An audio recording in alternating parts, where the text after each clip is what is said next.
highest growth of all regions. The great Telugu poet and playwright Gurujada Apparao had said, Deshamante matti kadoy, Deshamante manushuloy, meaning a country is not just its soil, a country is its people. In line with this, for us, Vikasit Bharat encompasses zero poverty, 100% quality good school education, access to high quality, affordable and comprehensive health care, 100% skilled labor with meaningful employment, 70% women in economic activities, and farmers making our country the food basket of the world.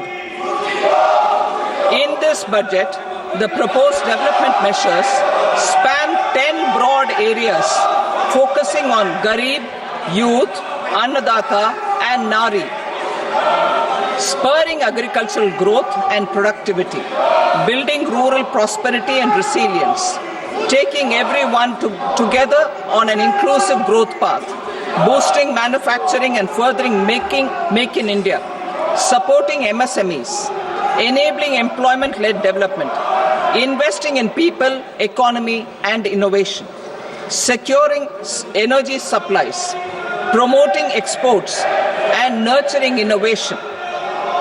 For this journey of development, our four powerful engines are agriculture, MSME, investments and exports. The fuel, our reforms, our guiding spirit, inclusivity, and the destination, Vikasit Bharat. This budget aims to initiate transformative reforms across 6 domains. During the first 5 years, these will augment our growth potential and global competitiveness. The domains are taxation, power sector, urban development, mining, financial sector, and regulatory reforms. Agriculture as the first engine. Now I move to specific proposals, beginning with agriculture as the first engine.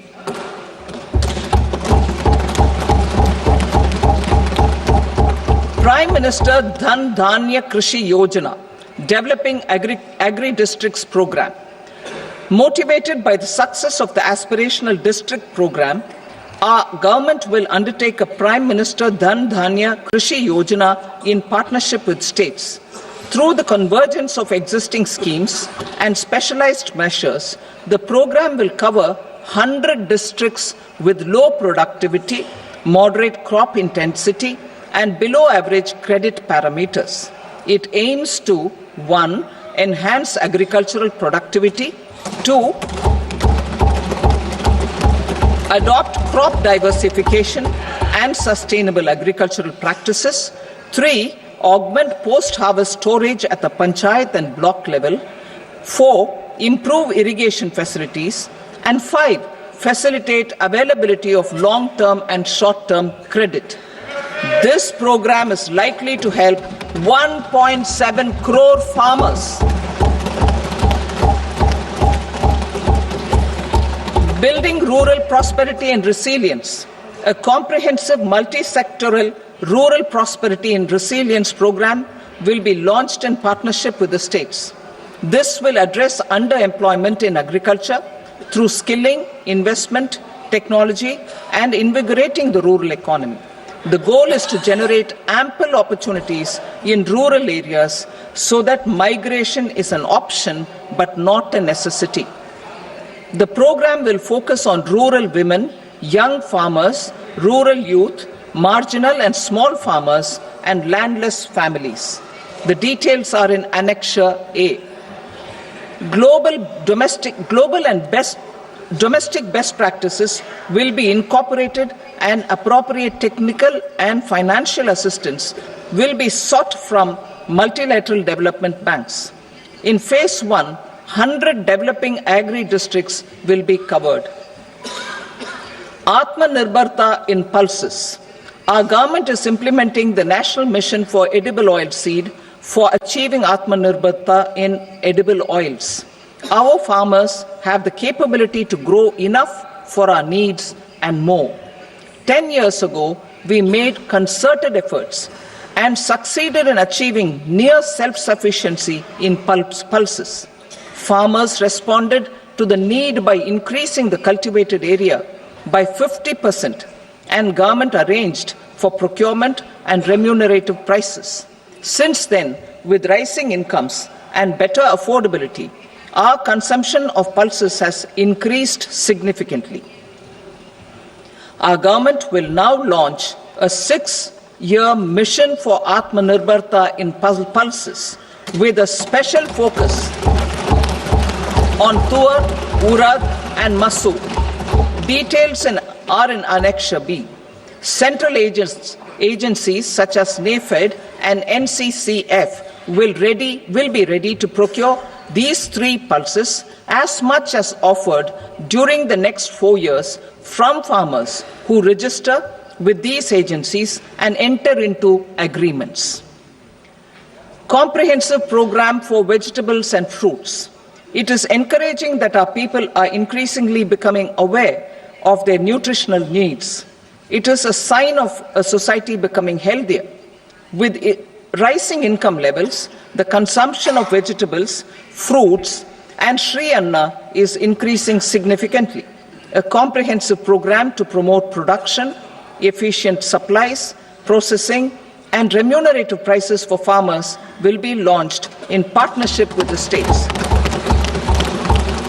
Appropriate institutional mechanisms for implementation and participation of farmer producer organizations and cooperatives will be set up.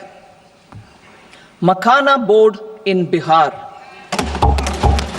For this, there is a special opportunity for the people of Bihar. A Makhana board will be established in the state to improve production, processing, value addition, and marketing of Makhana. The people engaged in these activities will be organized into FPOs.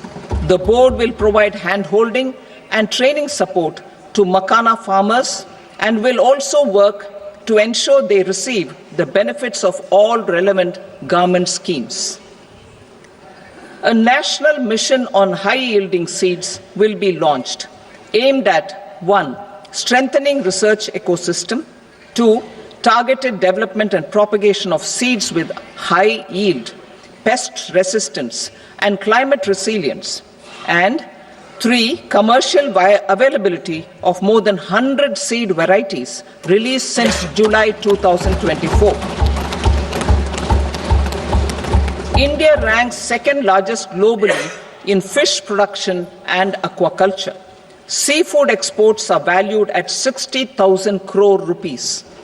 To unlock the untapped potential of the marine sector, our government will bring in an enabling framework for sustainable harnessing of fisheries from Indian exclusive economic zone and high seas, with a special focus on the Andaman and Nicobar and Lakshadweep Islands. For the benefit of lakhs of cotton growing farmers, I am pleased to announce a mission for cotton productivity. This 5-year mission will facilitate significant improvements in productivity and sustainability of cotton farming and promote extra long staple cotton varieties. The best of science and technology support will be provided to farmers.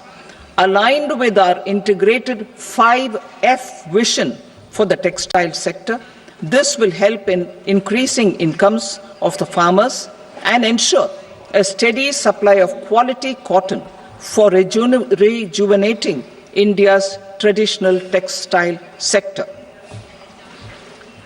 Kisan credit cards facilitate short-term loans for 7.7 crore farmers, fishermen, and dairy farmers. The loan limit under modified interest subvention scheme will be enhanced from 3 lakh rupees to 5 lakh rupees for loans taken through the KCC. For Atmanirbharta in urea production, our government had reopened 3 dormant urea plants in the eastern region. To further augment urea supply, A plant with annual capacity of 12.7 lakh metric tons will be set up at Namrup in Assam.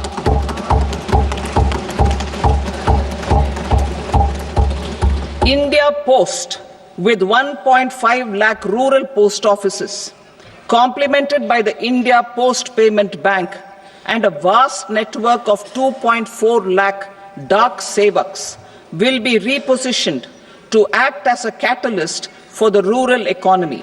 Details are at Annexure C. India Post will also be transformed as a large public logistics organization. This will meet the rising needs of Vishwakarmas, new entrepreneurs, women, self-help groups, MSMEs, and the large business organizations. Our government will provide support to NCDC for its lending operations for the cooperative sector.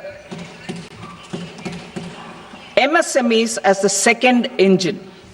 Now I move to MSMEs as the second engine, which encompasses manufacturing and services with a focus on MSMEs numbering 5.7 crores.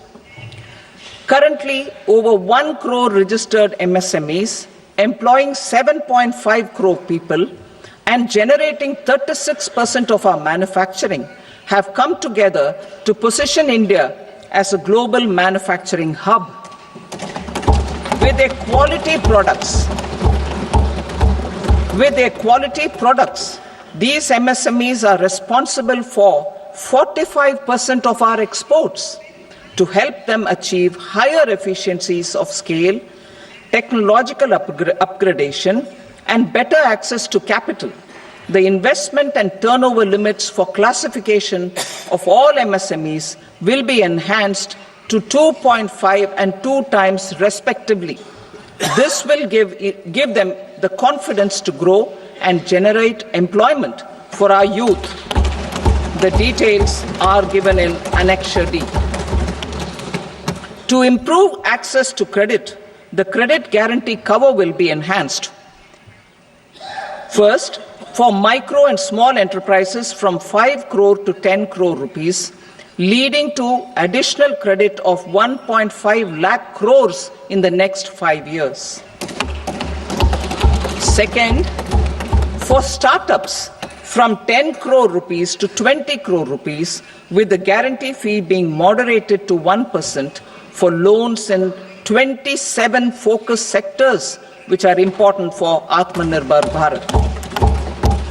And for well-run exporter MSMEs, for term loans up to 20 crore rupees.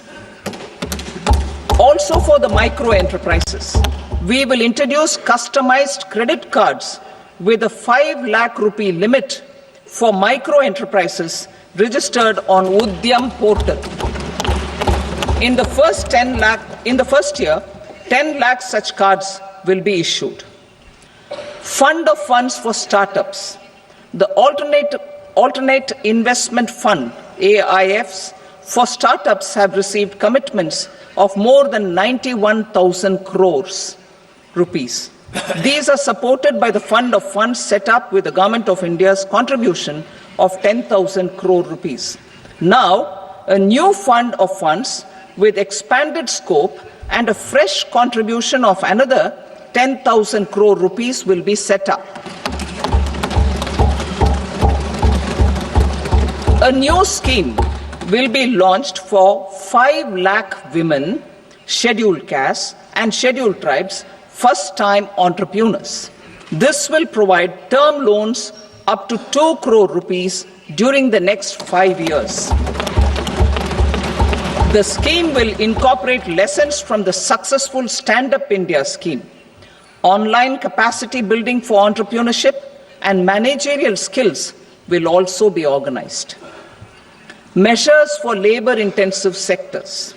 To promote employment and entrepreneurship opportunities in labor-intensive sectors, our government will undertake specific policy and facilitation measures.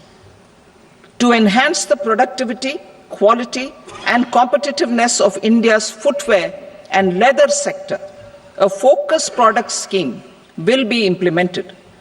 The scheme will support design capacity, component manufacturing, and machinery required for production of non-leather quality footwear, besides the support for leather footwear and products.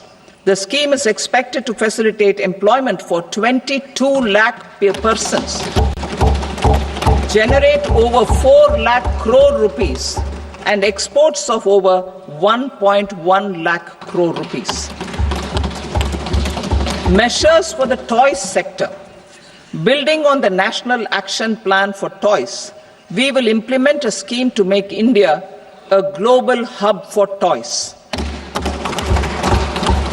The scheme will focus on development of clusters, skills, and a manufacturing ecosystem that will create high-quality, unique, innovative, and sustainable toys that will represent the Made in India brand. Support for food processing. In line with our commitment towards Purvodaya, we will establish a National Institute of Food Technology, Entrepreneurship and Management in Bihar.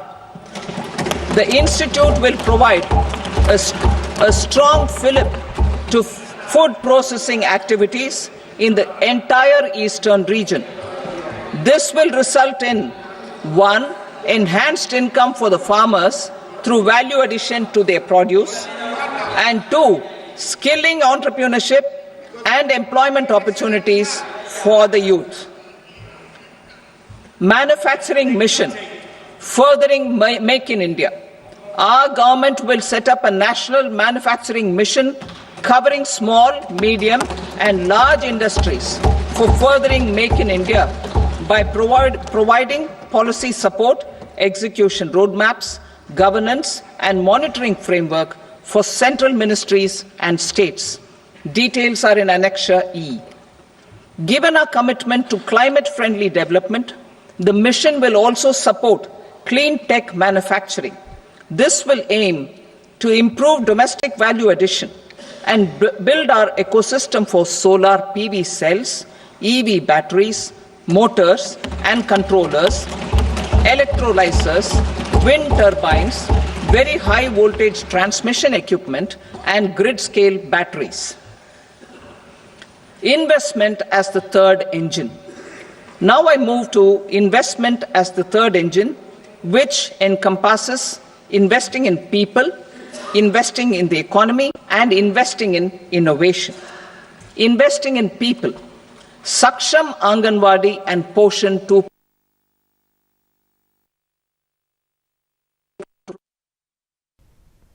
Support to more than 8 crore children, 1 crore pregnant women and lactating mothers all over the country, and about 20 lakh adolescent girls in aspirational districts and the Northeast region. The cost norms for these nutritional support will be enhanced appropriately. Atal Tinkering Labs. 50,000 Atal Tinkering Labs will be set up in government schools in the next 5 years to cultivate the spirit of curiosity and innovation and foster a scientific temper among young minds.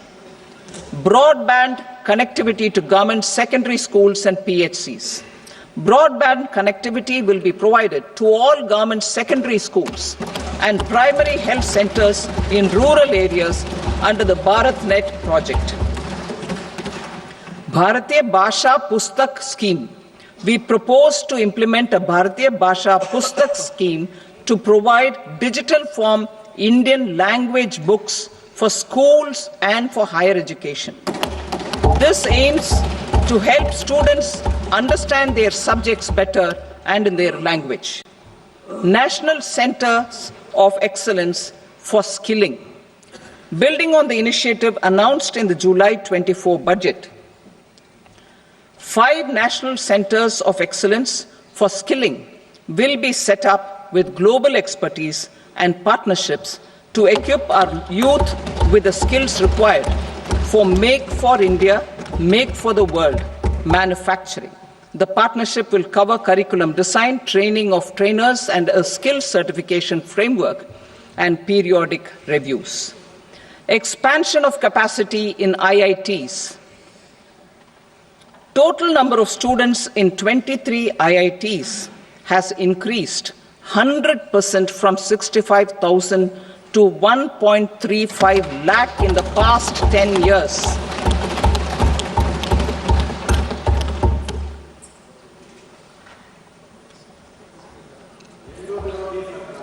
Additional infrastructure will be created in the 5 IITs started after 2014 to facilitate education for 6,500 more students. Hostel and other infrastructure capacity at IIT Patna will also be expanded.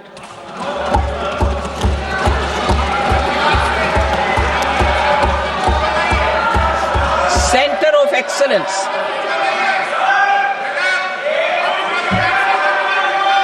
Center of Excellence in AI for Education. I had announced 3 centers of excellence in artificial intelligence for agriculture, health, and sustainable cities in 2023. Now a center of excellence in artificial intelligence for education will be set up with a total outlay of 500 crores. Expansion of medical education. Our government has added almost 1.1 lakh undergraduate and postgraduate medical education seats in 10 years, an increase of 130%. In the next year, 10,000 additional seats will be added in medical colleges and hospitals towards the goal of adding 75,000 seats in the next 5 years.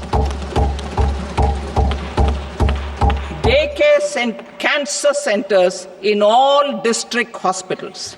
Our government will facilitate setting up of daycare cancer centers in all district hospitals in the next 3 years. 200 centers will be established in 25-26 itself. Strengthening urban livelihoods.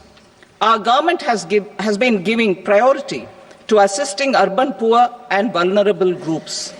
A scheme for socio-economic upliftment of urban workers will be implemented to help them improve their incomes, have sustainable livelihoods, and a better quality of life. PM Swanidhi scheme has benefited more than 68 lakh street vendors, giving them respite from high-interest informal sector loans.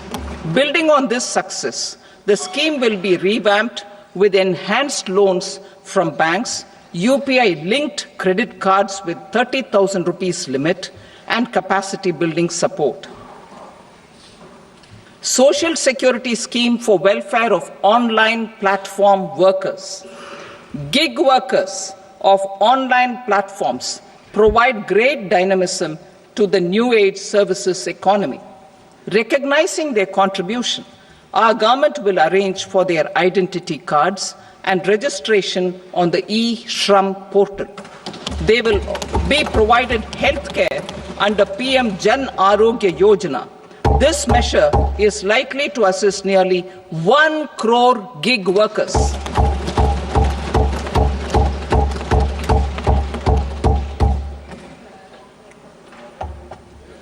Investing in the economy. Public-private partnership in infrastructure. Each infrastructure-related ministry will come up with a 3-year pipeline of projects that can be implemented in PPP mode. States will also be encouraged to do so and can seek support from the India Infrastructure Project Development Fund, which is a scheme to prepare PPP proposals. Support to states for infrastructure.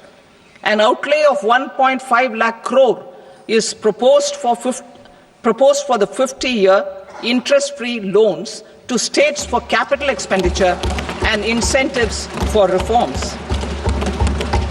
Building on the success of the first asset monetization plan announced in 2021, the second plan for 2025 to 30 will be launched to plough back capital of 10 lakh crore in new projects.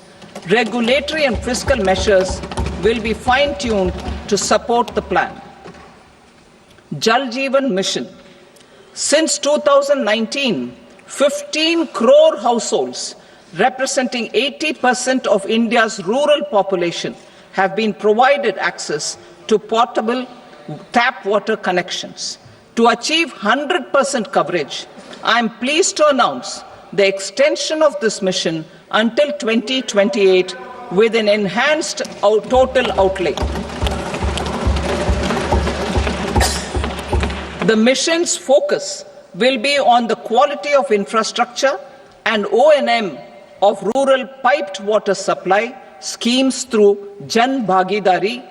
A separate MOU or separate MOUs will be signed with the states and union territories to ensure sustainability and citizen-centric water services delivery. Urban sector reforms. Building on the July budget proposals, urban sector reforms related to governance, municipal services, urban land and planning will be incentivized. Urban Challenge Fund. The government will set up an Urban Challenge Fund of 1 lakh crore rupees to implement the proposals for cities as growth hubs, creative redevelopment of cities, and for water and sanitation purposes announced in the July budget. This fund will finance up to 25% of the cost of bankable projects, with a stipulation that at least 50% of the cost is funded from bonds, bank loans, and PPPs. An allocation of 10,000 crore is proposed in 2025-26. Power sector reforms. We will incentivize electricity distribution reforms and augmentation of intra-state transmission capacity by states. This will improve financial health and capacity of electricity companies. Additional borrowing of 0.5% of GSDP will be allowed to states contingent on these reforms. Nuclear energy mission for Vikasit Bharat. Development of at least 100 gigawatt of nuclear energy by 2047 is essential for our energy transition efforts. For an active partnership with the private sector towards this goal, amendments to the Atomic Energy Act and the Civil Liability for Nuclear Damage Act will be taken up. A nuclear energy mission for research and development of small modular reactors with an outlay of 20,000 crore will be set up. At least 5 indigenously developed small modular reactors will be operationalized by 2033. Shipbuilding. The shipbuilding financial assistance policy will be revamped to address cost disadvantages. This will also include credit notes for shipbreaking in Indian yards to promote the circular economy. Large ships above a specified size will be included in the infrastructure harmonized master list. Shipbuilding clusters will be facilitated to increase the range, categories, and capacity of ships. This will include additional infrastructure, facilities, skilling, and technology to develop the entire ecosystem. Maritime Development Fund. For long-term financing for the maritime industry, a Maritime Development Fund with a corpus of 25,000 crore rupees will be set up. This will be for distributed support and promoting competition. This will have up to 49% contribution by the government, and the balance will be mobilized from ports and from private sector. UDAN regional connectivity schemes. UDAN has enabled 1.5 crore middle-class people to meet their aspirations for speedier travel. The scheme has connected 88 airports, and operationalized 619 routes. Inspired by that success, a modified UDAN scheme will be launched to enhance regional connectivity to 120 new destinations and carry 4 crore passengers in the next 10 years. 4 crore additional passengers in the next 10 years. The scheme will also support helipads and smaller airports in hilly, aspirational and northeast regional districts. Greenfield airports will be facilitated in Bihar to meet the future needs of the state. These will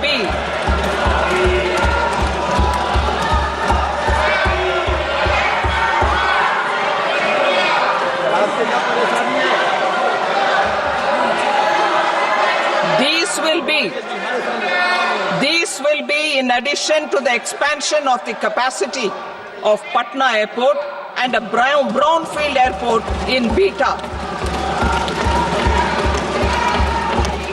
Western Kosi Canal project in Mithilanchal. Financial support will be provided for the Western Kosi Canal ERM project, benefiting a large number of farmers, cultivating over 50,000 hectares of land in the Mithilanchal region of Bihar. Mining sector reforms, including those for minor minerals, will be encouraged through sharing of best practices and institutions of a state mining index. A policy for recovery of critical minerals from tailings will be brought out. Under the special window for affordable and mid-income housing, Swami, 50,000 dwelling units in stressed housing projects have been completed and keys handed over to home buyers. Another 40,000 units will be completed in 2025, further helping middle-class families who were paying EMIs on loans taken for apartments while also paying rent for their current dwellings. Building on this success, Swami Fund 2 will be established as a blended finance facility with contribution from the government, banks and private investors. This fund of 15,000 crore rupees will aim for expeditious completion of another 1 lakh units. PM Gati Shakti data for private sector. For furthering PPPs and assisting the private sector in project planning, access to relevant data and maps from the PM Gati Shakti portal will be provided. Tourism for employment-led growth. Top 50 tourist destination sites in the country will be developed in partnership with states through a challenge mode. Land for building key infrastructure will have to be provided by the states. Hotels in these destinations will be included in the infrastructure harmonized list. The following measures will be taken for facilitating employment-led growth. Organizing intensive skill development programs for our youth, including in institutes of hospitality management. Providing mudra loans for homestays. Improving ease of travel and connectivity to tourist destinations. Providing performance-linked incentives to states for effective destination management, including tourist amenities, cleanliness, and marketing efforts. And introducing streamlined e-visa facilities along with visa fee waivers for certain tourist groups. Continuing with the emphasis on places of spiritual and religious significance, in the July budget, there will be a special focus on destinations related to the life and times of Lord Buddha.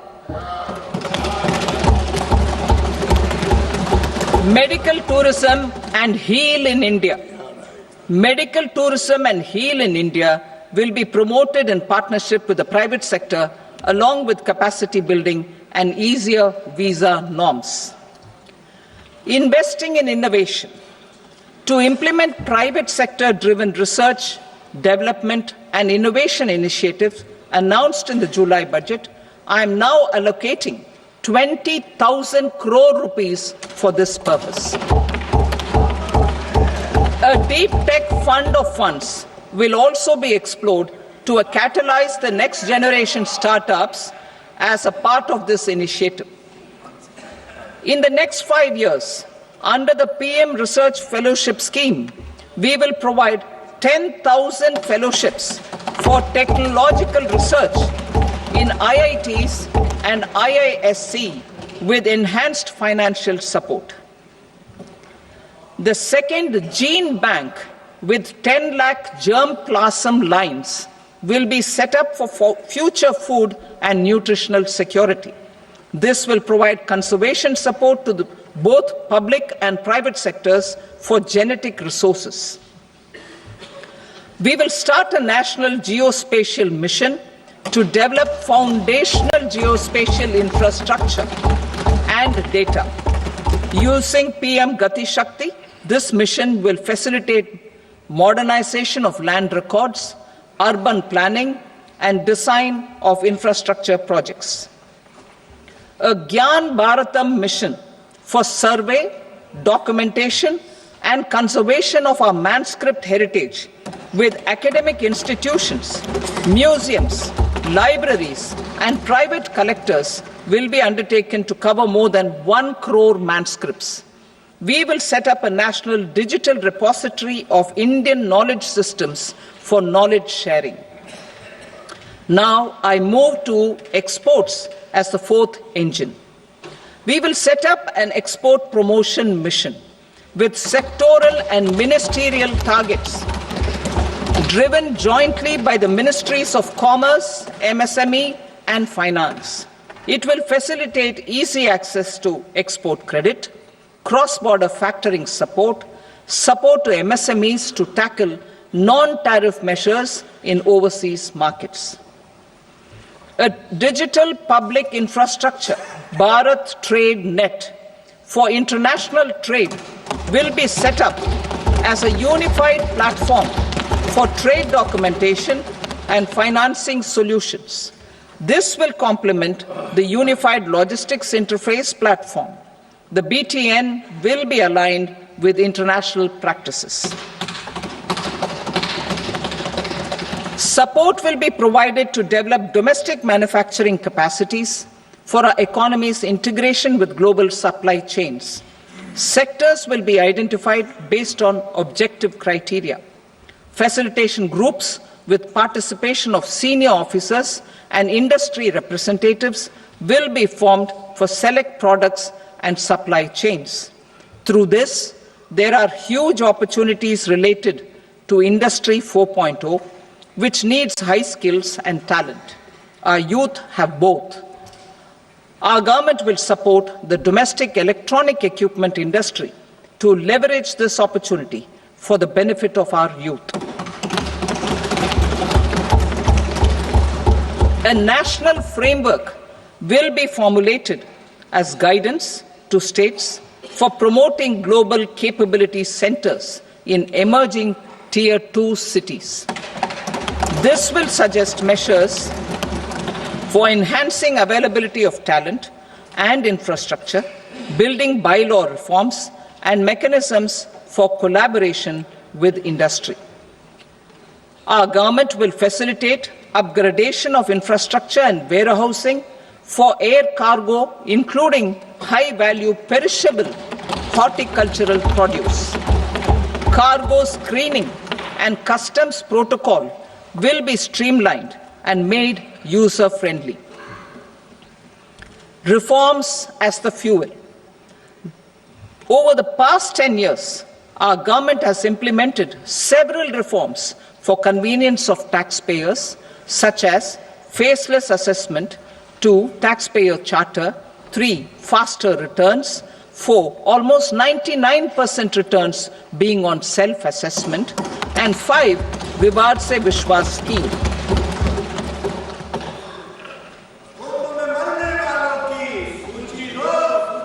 Continuing these efforts, I reaffirm the commitment of the Tax Department to trust first, scrutinize later. I also propose to introduce the new income tax bill next week. I will detail the indirect tax reforms and changes in direct taxes in Part B. Financial sector reforms. The FDI limit for the insurance sector will be raised from 74 to 100%. This enhanced limit will be available for those companies which invest the entire premium in India. The current guardrails and conditionalities associated with foreign investment will be reviewed and simplified. The services of India Post Payment Bank will be deepened and expanded in rural areas. NABFID will set up a partial credit enhancement facility for corporate bonds for infrastructure.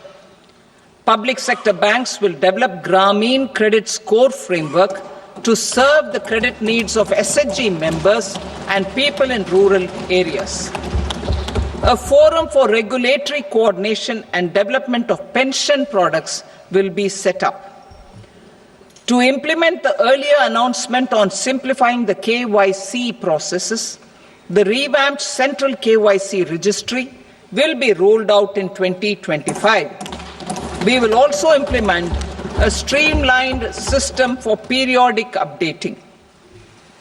Requirements and procedures for speedy approval of company mergers will be rationalized. The scope for fast-track mergers will also be widened and the process made simpler. As proposed in the interim budget, we signed bilateral investment treaties with 2 countries in 2024 to encourage sustained foreign investment, and in the spirit of First Develop India, the current model BIT will be revamped and made more investor-friendly. In the last 10 years, in several aspects, including financial and non-financial, our government has demonstrated a steadfast commitment to ease of doing business. We are determined to ensure that our regulations must keep up with technological innovations and global policy developments.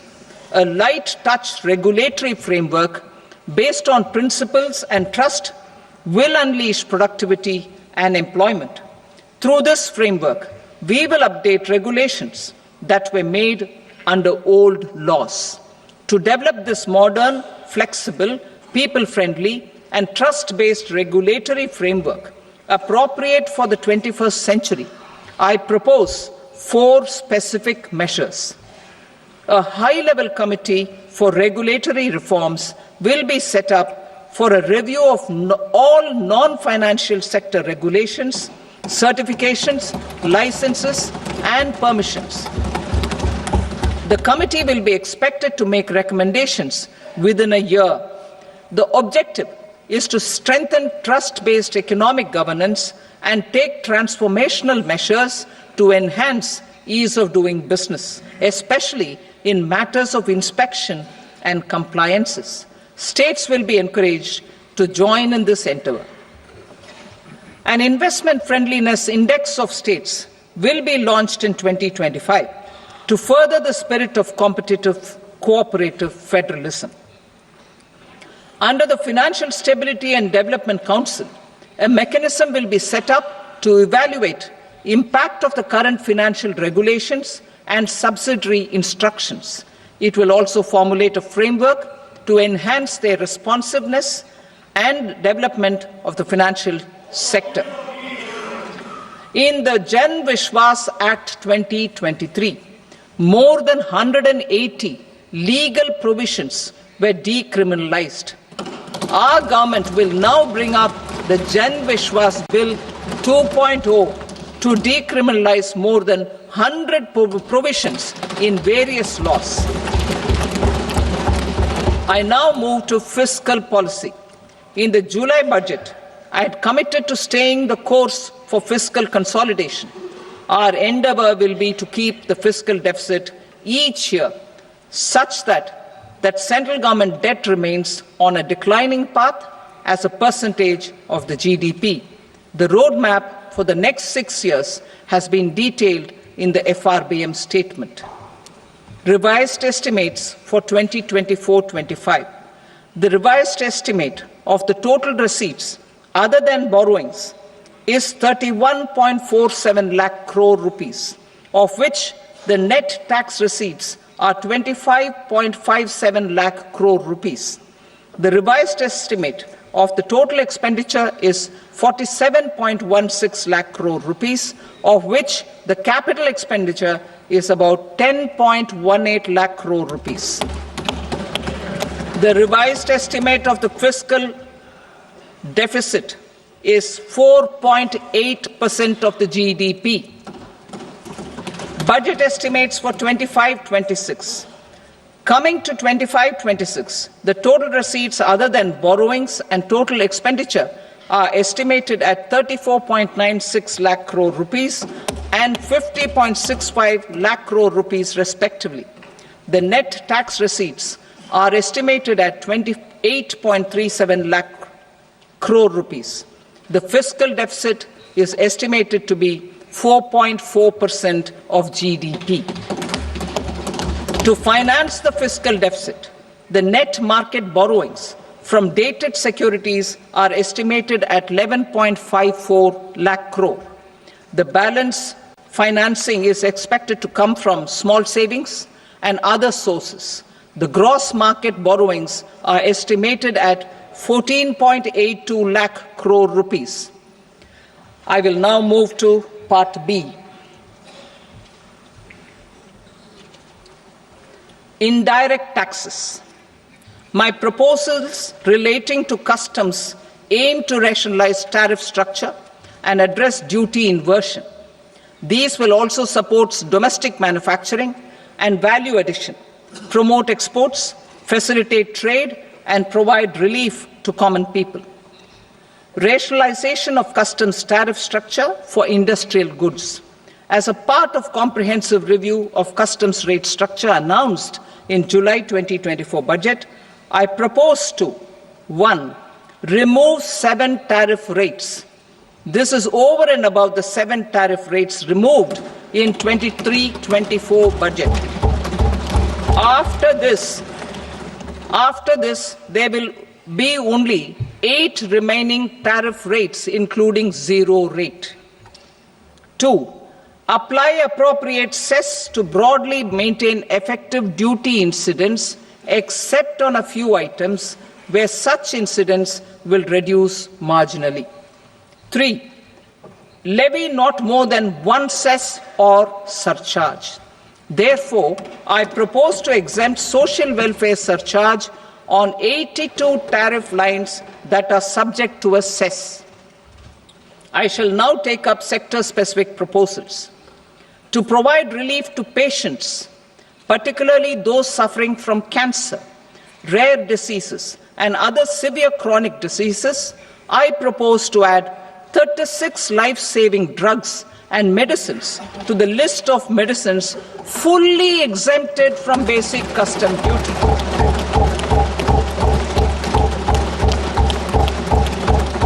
I also propose to add 6 life-saving medicines to the list attracting concessional custom duty of 5%. Full exemption and concessional duty will also respectively apply on the bulk drugs for manufacture of the above. Specified drugs and medicines under patient assistance programs run by the pharmaceutical companies are fully exempt from BCD, provided the medicines are supplied free of cost to the patients. I propose to add 37 more medicines along with 13 new patient assistance programs. Support to domestic manufacturing and value addition. Critical minerals. In the July 2024 budget, I had fully exempted BCD on 25 critical minerals that are not domestically available. I had also reduced BCD of 2 other such minerals to provide a major fillip to their processing, especially by MSMEs. Now, I propose to fully exempt cobalt powder and waste, the scrap of lithium-ion battery, lead, zinc, and 12 more critical minerals. This will help secure the availability for manufacturing in India and promote more jobs for our youth. To promote domestic production of technical textile products such as agro-textiles, medical textiles, and geotextiles at competitive prices, I propose to add 2 more types of shuttle-less looms to the list of fully exempted textile machinery. I also propose to revise the BCD rate on knitted fabrics covered by 9 tariff lines from 10 or 20 to 20% or 115 rupees per kg, whichever is higher. Electronic goods. In line with our Make in India policy and to rectify inverted duty structure, I propose to increase the BCD on interactive flat panel display from 10% to 20% and reduce the BCD to 5% on open cell and other components. In 23-24 budget, for the manufacture of open cells of LCD, LED TVs, I had reduced the BCD on parts of open cells from 5% to 2.5%. To further boost the manufacture of such open cells, the BCD on these parts will now stand exempted. Lithium-ion battery. To the list of exempted capital goods, I propose to add 35 additional capital goods for EV battery manufacturing and 28 additional capital goods for mobile phone battery manufacturing. This will boost domestic manufacture of lithium-ion batteries, both for mobile phones and for electric vehicles. Shipping sector. Considering that shipbuilding has a long gestation period, I propose to continue the exemption of BCD on raw materials, components, consumables, or parts for the manufacture of ships for another 10 years.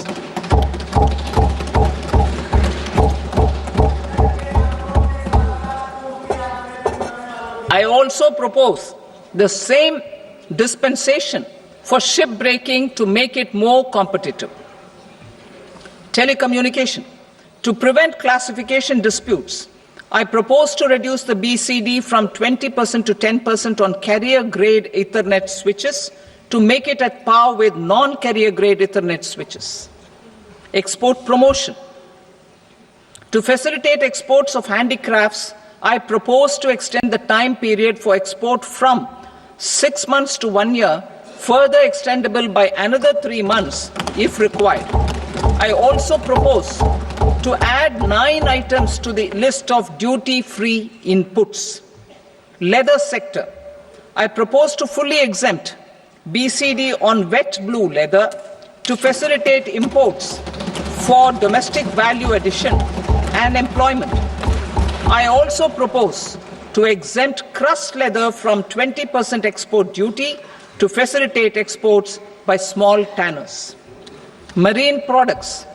To enhance India's competitiveness in the global seafood market, I propose to reduce BCD from 30% to 5% on frozen fish paste, surimi, for manufacture and export of its analog products.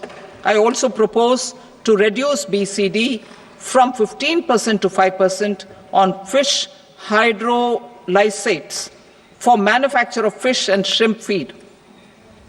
In July 2024 budget, to promote development of domestic MROs for aircraft and ships, I had extended the time limit for export of foreign origin goods that were imported for repairs from 6 months to 1 year and further extendable by 1 year. I now propose to extend the same dispensation for railway goods. Time limit for provisional assessment. Presently, the Customs Act 1962 does not provide any time limit to finalize provisional assessments, leading to uncertainty and cost to trade. As a measure of promoting ease of doing business, I propose to fix a time limit of 2 years, extendable by a year, for finalizing the provisional assessment.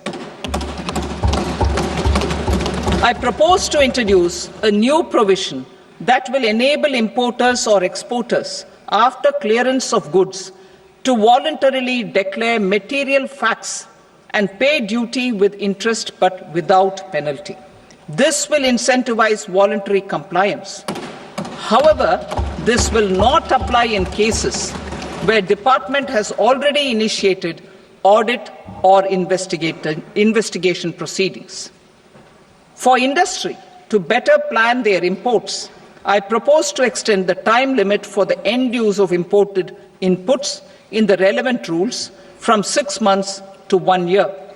This will provide operational flexibility in view of cost and uncertainty of supply. Further, such importers will now have to file only quarterly statements instead of a monthly statement.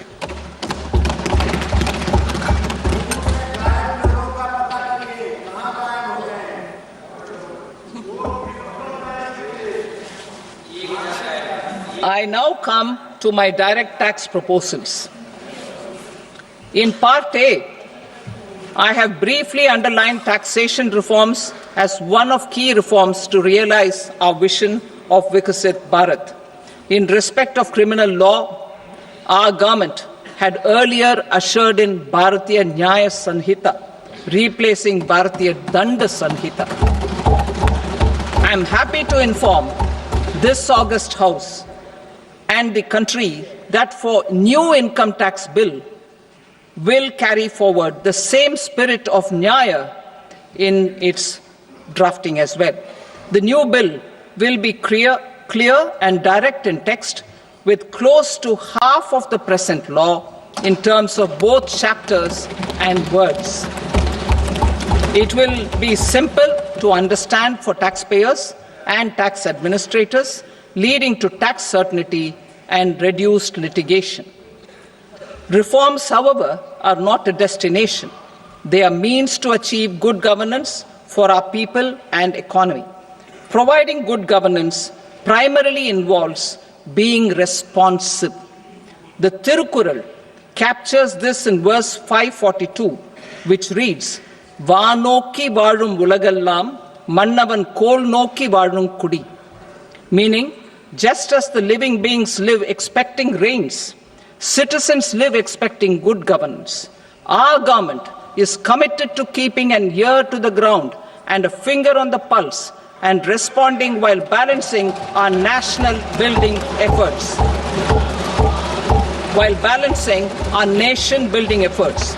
The following measures will detail just how our government will, under the guidance of PM Modi, has taken steps to understand and address. I repeat that sentence, sir. The following measures will detail just how our government, under the guidance of PM Modi, has taken steps to understand and address the needs voiced by our citizens. My tax proposals are guided by this spirit. The objectives of my proposals are as follows. Personal income tax reforms with special focus on middle class. Rationalization of TDS and TCS for easing difficulties. Encouraging voluntary compliance. Reducing compliance burden. Ease of doing business. Employment and investment. I will come to my proposal on personal income tax towards the end. TDS and TCS, rationalization for easing difficulties. I propose to rationalize tax deduction at source, TDS, by reducing the number of rates and thresholds above which TDS is deducted. Further, threshold amounts for tax deduction will be increased for better clarity and uniformity. The limit for tax deduction on interest for senior citizens is being doubled from the present 50,000 rupees to 1 lakh rupees. Similarly, the annual limit of 2.40 lakh rupees for TDS on rent is being increased to 6 lakh rupees. This will reduce the number of transactions liable to TDS, thus benefiting small taxpayers receiving small payments. The threshold to collect tax at source, the TCS, on remittances under RBI's liberalized remittance scheme, the LRS, is proposed to be increased from 7 lakh to 10 lakhs. I also propose to remove TCS on remittances for education purposes, where such remittances is out of a loan taken from a specified financial institution. Both TDS and TCS are being applied on any transaction related to sale of goods. To prevent such compliance difficulties, I propose to omit the TCS. I also propose that the provisions of the higher TDS deduction will now apply only in non-PAN cases. In July 2024, the delay for payment of TDS up to the due date of filing statement was decriminalized.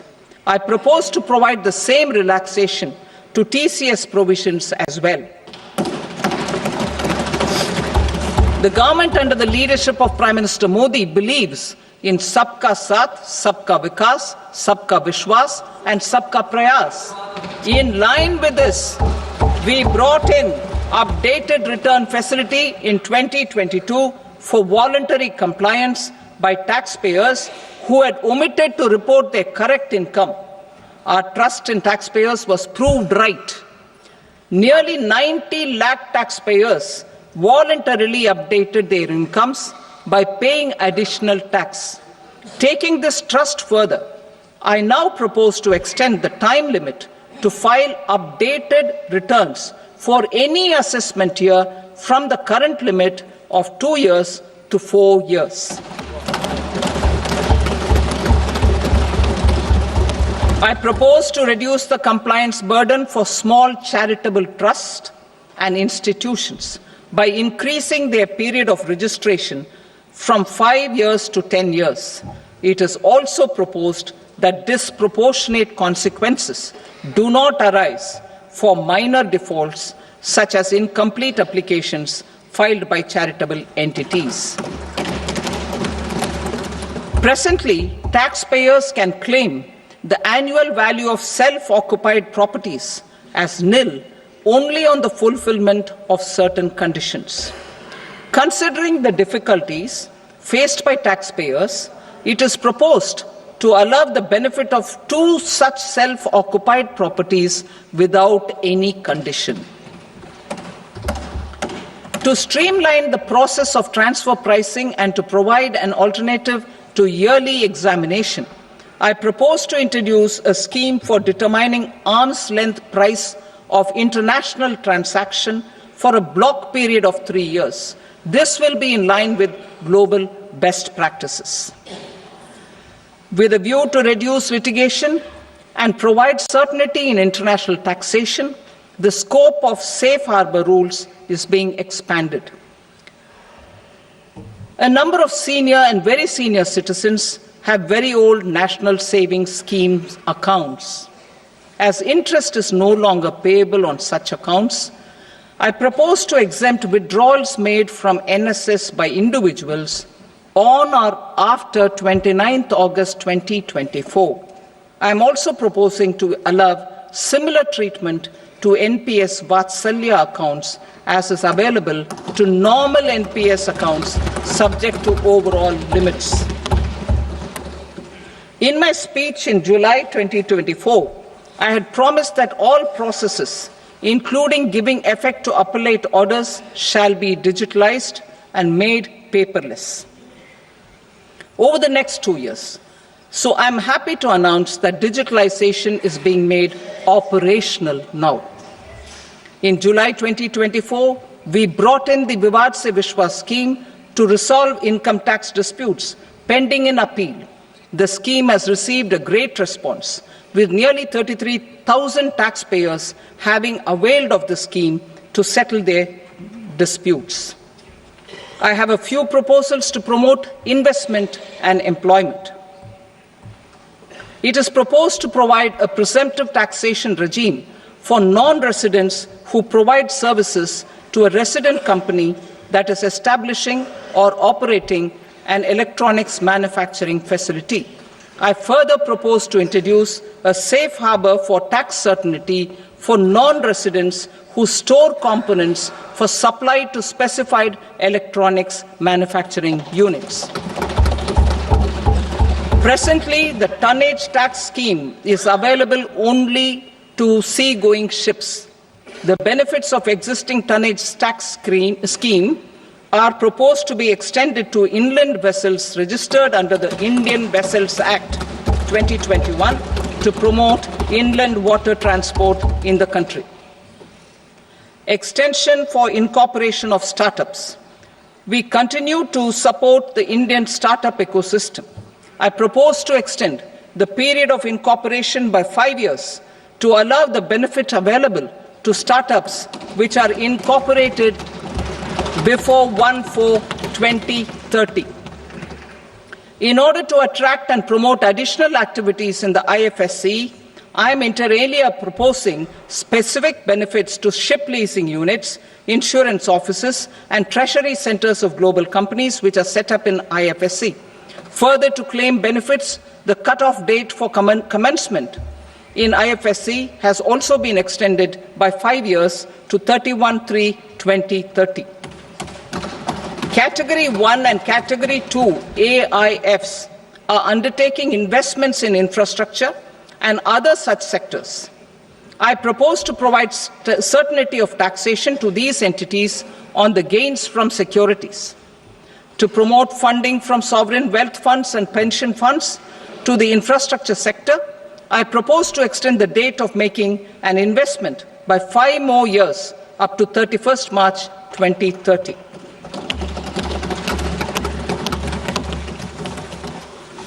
Personal income tax reforms with special focus on middle class. Democracy, demography, and demand are the key support pillars in our journey towards Vikasit Bharat. The middle class provides strength for India's growth. This government, under the leadership of Prime Minister Modi, has always believed in the admirable energy and ability of the middle class in nation building. In recognition of their contribution,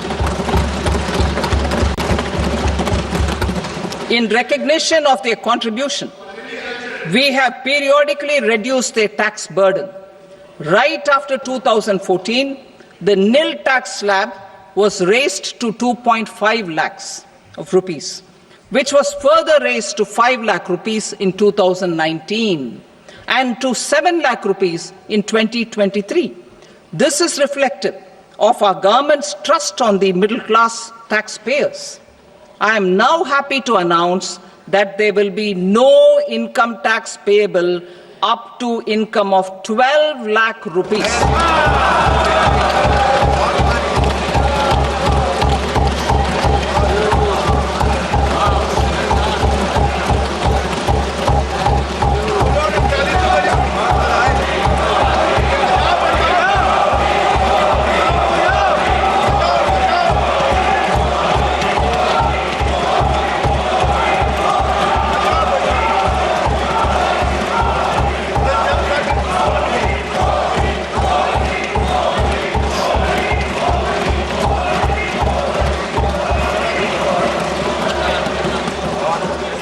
So, average income of 1 lakh per month other than the special rate income such as capital gains under the new regime.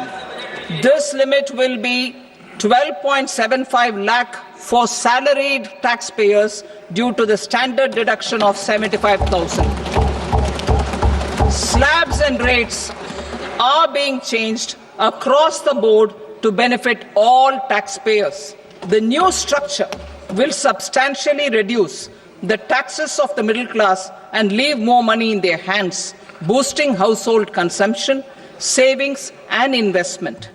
In the new tax regime, I propose to revise tax rate structures as follows: 0 to 4 lakh rupees nil, 4.8 lakh rupees to 4 to 8 lakh rupees 5%, 8 to 12 lakh rupees 10%, 12 to 16 lakh rupees 15%, 16 to 20 lakh rupees 20%, 20 to 24 lakh rupees 25%, and above 24 lakh rupees 30%. To taxpayers up to 12 lakh of normal income other than special rate income such as capital gains. I read that again. To taxpayers up to 12 lakh of income other than special rate income such as capital gains, tax rebate is being provided in addition to the benefit due to slab rate reduction in such a manner that there is no tax payable by them. The total tax benefit of slab rate changes and rebate at different income levels can be illustrated with a few examples. A taxpayer in the new regime with an income of 12 lakh rupees will get a benefit of 80,000 rupees in tax, which is 100% of tax payable as per the existing rates. A person having income of 18 lakh rupees will get a benefit of 70,000 rupees in tax, that is 30% of tax payable as per existing rates. A person with an income of 25 lakh gets a benefit of 1,10,000 rupees, that is 25% of his tax payable as per existing rates. Details of my tax proposals are given in the annexure. As a result of these proposals, Honorable Speaker, sir, revenue of about 1 lakh crore in direct taxes and 2,600 crores in indirect taxes will be foregone. Mr. Speaker, sir, with this, I commend the budget to this august House.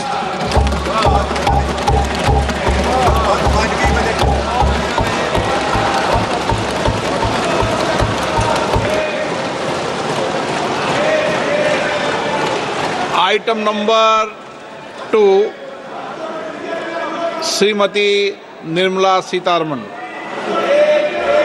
Sir, with your permission, I rise to lay on the table the following statements under Section 3(1) of the Fiscal Responsibility and Budget Management Act 2003. Medium-term fiscal policy cum fiscal policy strategy statement and macroeconomic framework statement.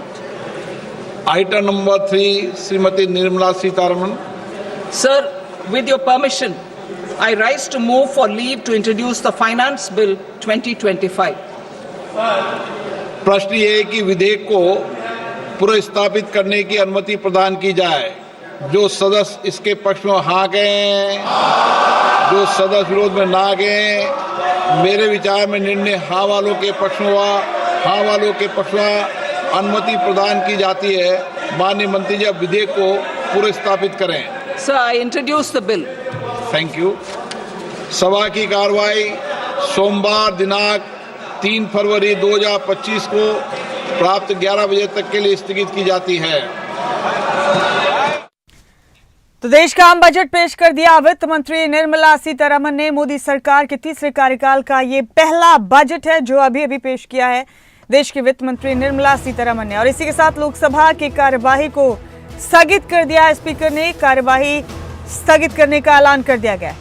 बड़ी जानकारी आपके TV screen पर। आम budget 2025-26 पेश किया गया। अभी संसद के अंदर वित्त मंत्री निर्मला सीतारमन ने बजट पेश किया और इस दौरान बड़ी खुशखबरी मध्यम वर्ग तबके के लिए लेकर आई वित्त मंत्री।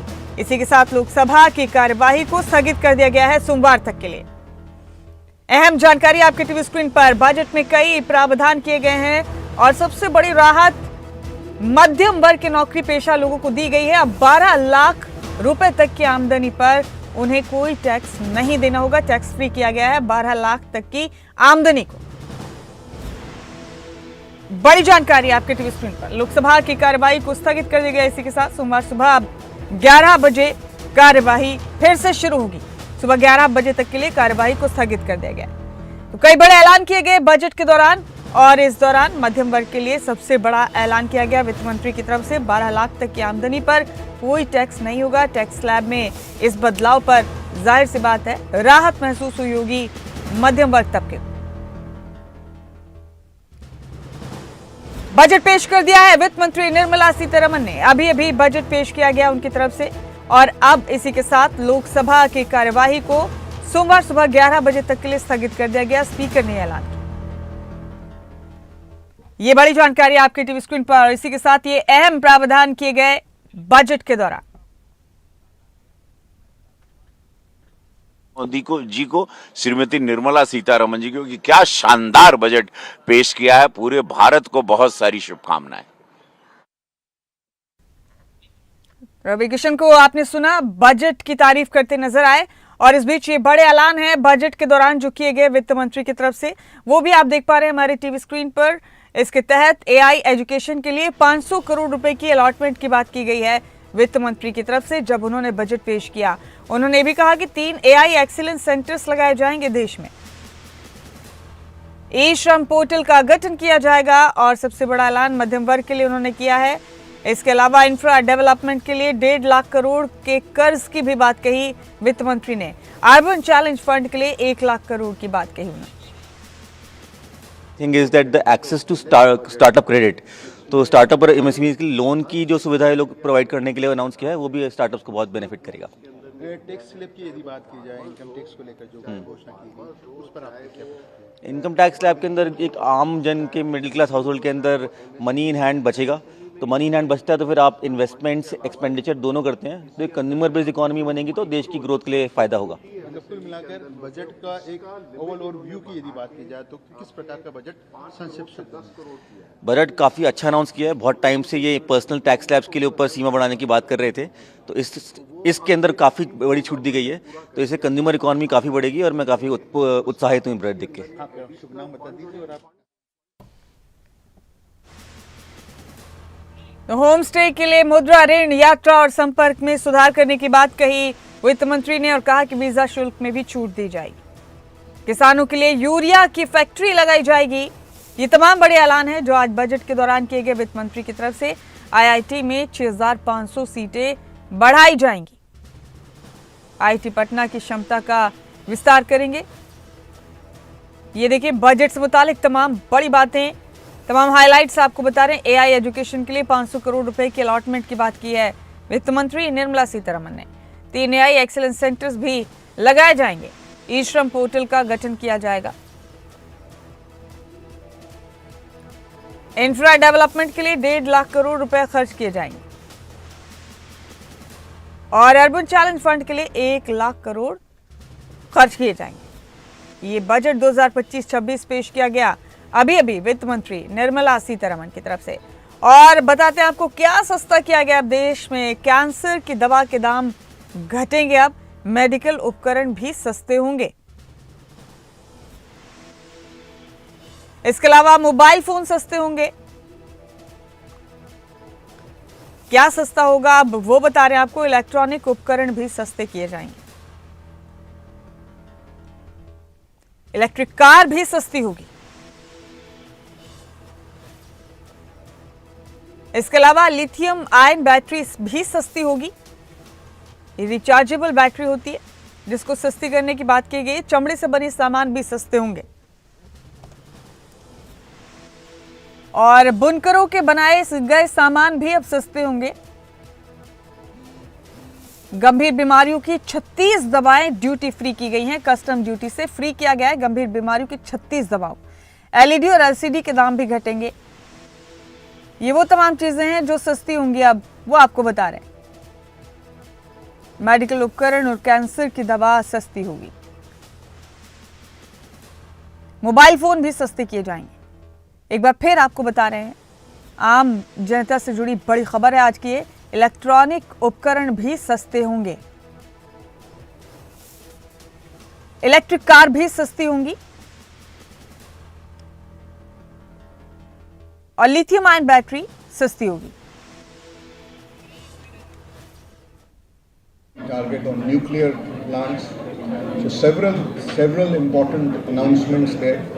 And above all, I think very important, a lot of focus on reform and ease of doing business, and particularly about collaboration with states on some of these sectoral interventions and incentivization towards reforms. I think this is a very important focus that the budget has brought in, because a lot of the next set of reforms that have to happen at the state.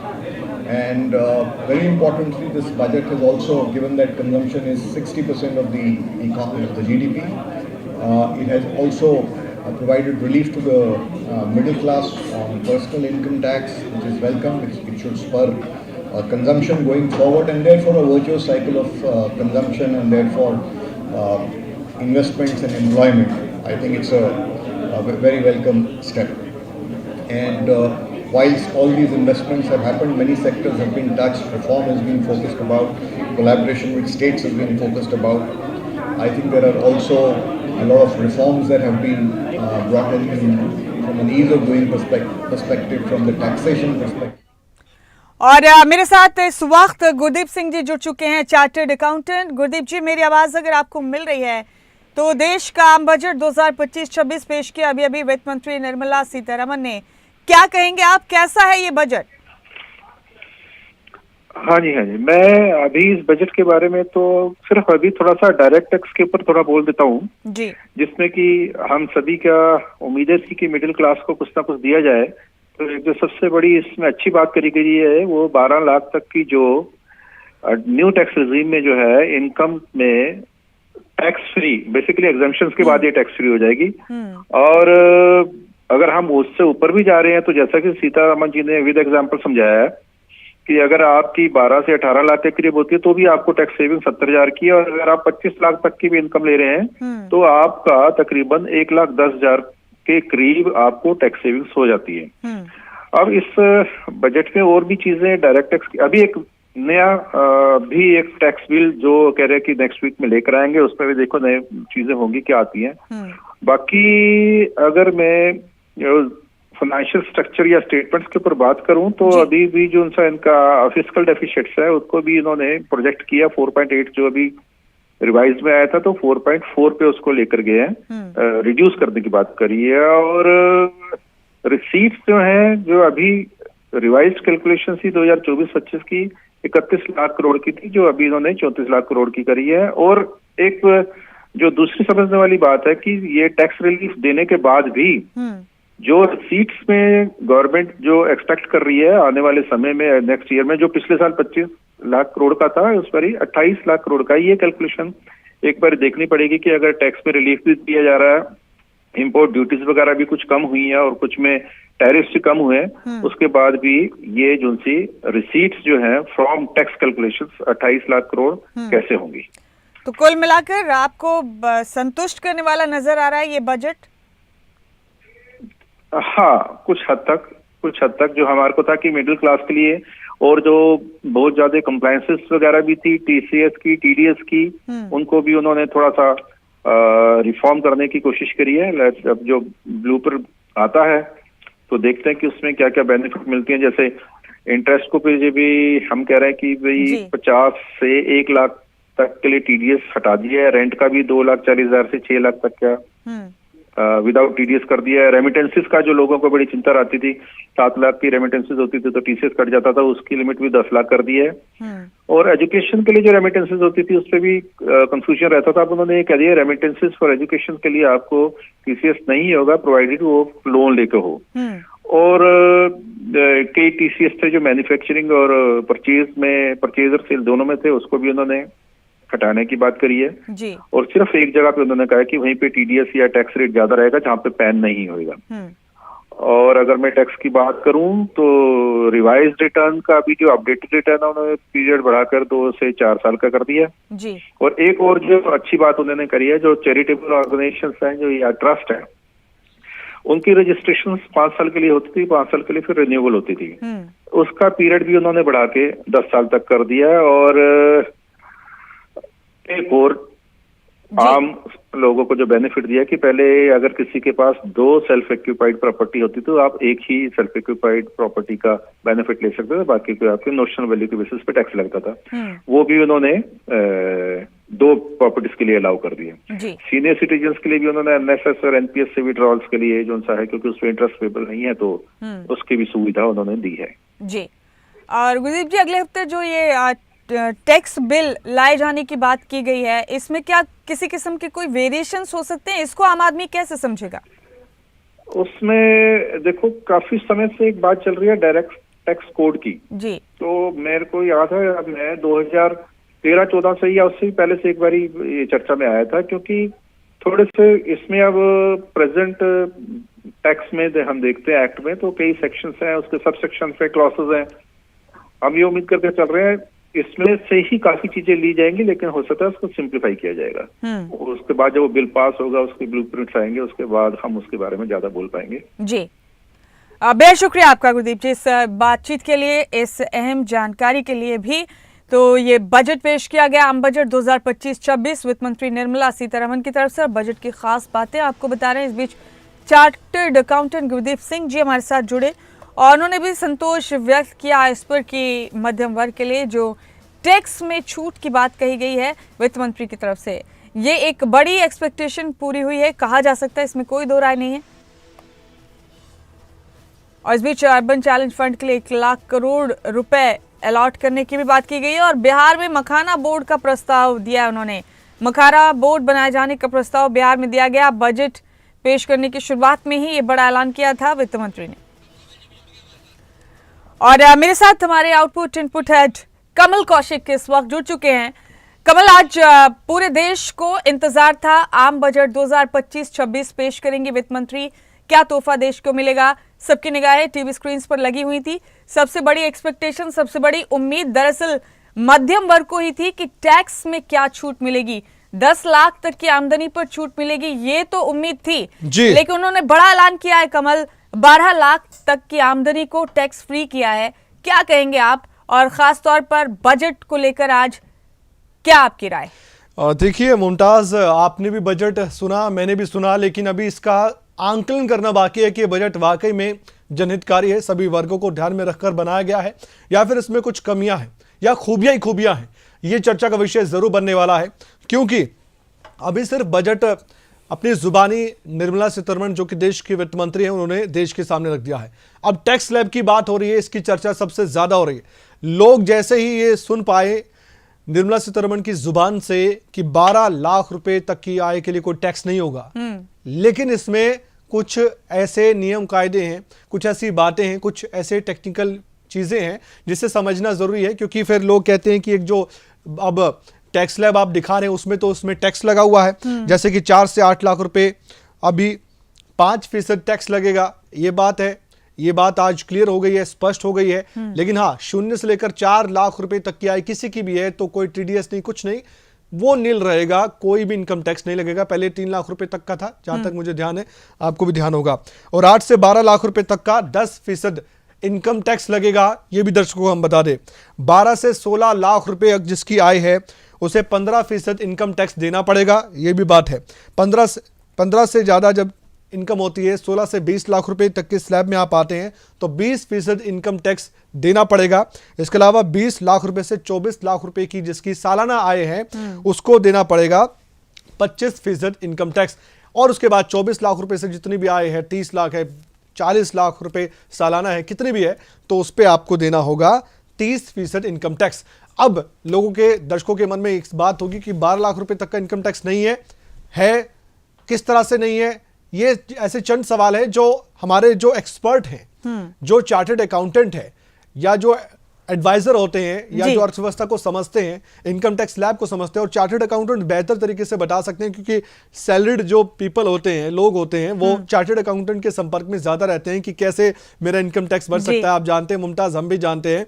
तो अब ये जो tax slab बनाए गए, इसमें standard deduction कितनी है और कितना ज्यादा जो है इसमें आप बच्चों के एजुकेशन दिखाकर कर सकते हैं, जैसे कि पहले भी दिखाया जाता था, तब जाकर आपको जो रिटर्न है वो मिल जाता था, या 0 इनकम टैक्स आपका शो होता था, जिनकी जो सैलरी है वो 5 से 7 लाख रुपए तक की होती थी, लेकिन टैक्स तो तब भी होता था, 5% टैक्स तो तब भी लगता था। लेकिन ना, उसमें एक बात हो जाती थी, उसमें आप एजुकेशन को लेकर आपकी कोई पॉलिसीज हो, आपका जो हेल्थ इंश्योरेंस है उसको लेकर कुछ भी आप सबमिट करते थे अपने पेपर्स, तो उसके बाद फिर आपको रिटर्न मिल जाता था। एक बड़ी बात यह है कि अब अगर एक मुझे जो अहम बात लगी इसमें वो ये है कि जो रिटर्न है, आप 4 सालों का IT जो रिटर्न है वो एक साथ फाइल कर सकते हैं आप।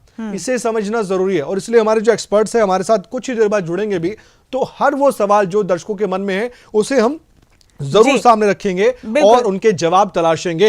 ये बात निकलकर सामने फिलहाल के लिए टैक्स लैब पर मैं जोर दे रहा हूं। जी, टैक्स लैब पर एक बाइट भी वित्त मंत्री के सामने आई। कमल, अपने दर्शकों को सुनवाएंगे, उसके बाद बहुत मुमकिन है कि इस पूरे मसले को समझना आसान होगा हमारे दर्शकों के लिए। सुनाते आपको वित्त मंत्री ने टैक्स स्लैब को लेकर क्या कहा। Taxpayers up to 12 lakh of normal income other than special rate income such as capital gains. I read that again. To taxpayers up to 12 lakh of income other than special rate income such as capital gains, tax rebate is being provided in addition to the benefit due to slab rate reduction in such a manner that there is no tax payable by them. The total tax benefit of slab rate changes and rebate at different income levels can be illustrated with a few examples. A taxpayer in the new regime with an income of 12 lakh rupees will get a benefit of 80,000 rupees in tax, which is 100% of tax payable as per the existing. A person having income of 18 lakh rupees will get a benefit of 70,000 rupees in tax. That is 30% of tax payable as per existing rates. To taxpayers up to मध्यम वर्ग को भारी राहत पहुंचाने वाला budget है। जैसा देश के यशस्वी प्रधानमंत्री जी ने कहा था, इस देश के विकास में मध्यम वर्ग का बहुत बड़ा योगदान है। इस बार इसलिए जिस मध्यम वर्ग के कारण देश तेजी से आगे बढ़ रहा है, उसको बजट में कर में राहत देने का काम सरकार ने किया है। केंद्रीय राज्य मंत्री कृष्णपाल गुर्जर को आपने सुना, तारीफ करते नजर आए बजट की, खासतौर पर मिडिल क्लास तबके के लिए जो टैक्स फ्री आमदनी का ऐलान किया गया वित्त मंत्री की तरफ से, उसका शुक्रिया अदा किया जा रहा है। उन्होंने कहा कि यही तबका देश के विकास में सबसे ज्यादा और बड़ा योगदान देता है। बजट पेश किया वित्त मंत्री ने, और हमारे आउटपुट इनपुट हेड कमल कौशिक बने हुए मेरे साथ लगातार। कमल, आपने ठीक कहा, सीएस के जरिए, इकोनॉमिस्ट के जरिए हम बारीकी से इस पूरे मामले को समझाएंगे अपने दर्शकों को, लेकिन ये तो कहा जा सकता है कि फौरी तौर पर मिडिल क्लास तबके की उम्मीदों पर आज ये बजट पेश करते हुए सरकार खरी उतरती नजर आई कि मिडिल क्लास को सीधे सीधे राहत पहुंचाने की कोशिश सरकार ने की है। और जब टैक्स लैब की बात आ रही थी और आप देख रहे थे जो सत्ता पक्ष के सांसद थे, उनमें अलग ही जोश देखने को मिला, क्योंकि ये बात उनकी तरफ से कही जाती होगी या लोग उनसे कहते होंगे कि मिडिल क्लास को आप कब राहत दे रहे हैं, क्योंकि एक सैलरीड पर्सन है। और हमारे देश में कितने सैलरीड पर्सन है ये आप आंकड़ा मैं भी जानता हूं और आप भी जानते हैं। उन पर कितना फर्क पड़ेगा इस फैसले का ये आप भी जानते हैं और हम भी जानते हैं, और हमें जो सुन रहे हैं वो भी समझते हैं इस बात को। उनकी नजरें एक्सपर्ट्स पर टिकी होंगी कि अब हमें बताइए, चार्टर्ड अकाउंट की तरफ जाएंगे, फोन खड़कने शुरू हो चुके होंगे कि बताइए 12 लाख रुपए की इनकम को अगर हम टैक्स फ्री कर सकते हैं तो कैसे कर सकते हैं। जैसे कि आप फ्यू एग्जांपल्स को लेकर जो जिक्र किया गया, जो बात कही गई निर्मला सीतारमण की तरफ से, उन्होंने कहा कि कुछ उदाहरण के तौर पर आप इसे देख सकते हैं। इसलिए कहा गया कि ये 12 लाख रुपए तक की जो इनकम होगी, तो उन इनकम पाने वाले लोगों को टैक्स ना देने में कितना फायदा होगा, कितने रुपए का फायदा होगा, यहां तक कि जिनकी इनकम 12 से 18 लाख के बीच होगी उनको कितना फायदा होगा, उस राशि के बारे में भी निर्मला सीतारमण जो कि देश की वित्त मंत्री, उन्होंने बताया। मैं चाहता हूं दर्शकों को एक बार फिर से मुमताज आप सुनवाएं, एक एक बात ध्यान से अगर दर्शक सुनेंगे तो बहुत कुछ स्पष्ट हो जाएगा। उसके बाद आप और हम उसे बहुत विस्तार से समझाएंगे हमारे दर्शकों को। लेकिन इंग्लिश में दिया गया ये जो बजट भाषण था, उसकी जो कुछ बातें हैं, कुछ पंक्तियां जो उन्होंने अपने मुख से कही हैं, जो बातें कही हैं, जो चीजें बताई हैं टैक्स स्लैब को लेकर, मैं चाहता हूं दर्शक सुने। एक एक पॉइंट बहुत ज्यादा महत्वपूर्ण है, उसके बाद हम इस पर बातचीत करेंगे। जी, आपने ठीक कहा कमल। सुनाते हैं अपने दर्शकों को एक बार फिर से। वित्त मंत्री ने आमदनी को लेकर टैक्स फ्री किए जाने की बात कैसे रखी बजट पेश करने के दौरान, मिडिल क्लास के लिए कैसे ये बड़ी राहत है। सुनाते हैं अपने दर्शकों को एक बार फिर से। To taxpayers up to 12 lakh of normal income other than special rate income such as capital gains. I read that again. To taxpayers up to 12 lakh of income other than special rate income such as capital gains, tax rebate is being provided in addition to the benefit due to slab rate reduction in such a manner that there is no tax payable by them. The total tax benefit of slab rate changes and rebate at different income levels can be illustrated with a few examples. A taxpayer in the new regime with an income of 12 lakh rupees will get a benefit of 80,000 rupees in tax, which is 100% of tax payable as per the existing. A person having income of 18 lakh. अभी मान लें 12 साल बाद कुंभ आता है।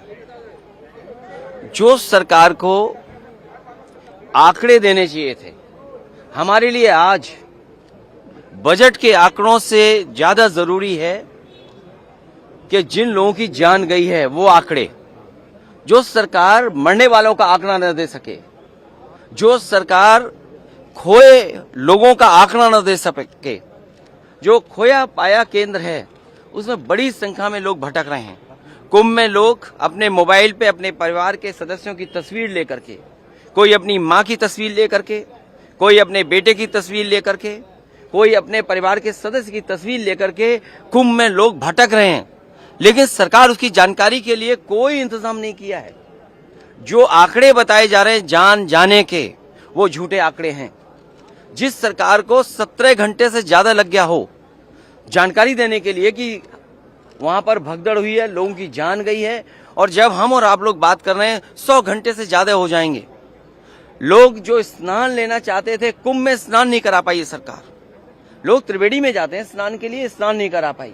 और कोई भी ऐसा शंकराचार्य, साधु, संत और देश का बड़ा साधु ऐसा नहीं है जो महाकुंभ में न रहा हो। इनके किस आंकड़े को हम यकीन माने? जो लोग कहते थे डिजिटल इंडिया, उस महाकुंभ में हजारों सीसीटीवी कैमरे हैं, उस कुंभ में हजारों ड्रोन से उन्होंने समय समय पर जानकारी हासिल की। क्या सरकार के पास मरने वालों के आंकड़े नहीं हैं? क्या सरकार के पास जो खोए हैं उनके आंकड़े नहीं हैं? जो सड़कों पे चले गए, मर गए लोग जाकर के, लोग अयोध्या गए, वो प्रभु श्री राम के मंदिर का दर्शन नहीं कर पाए।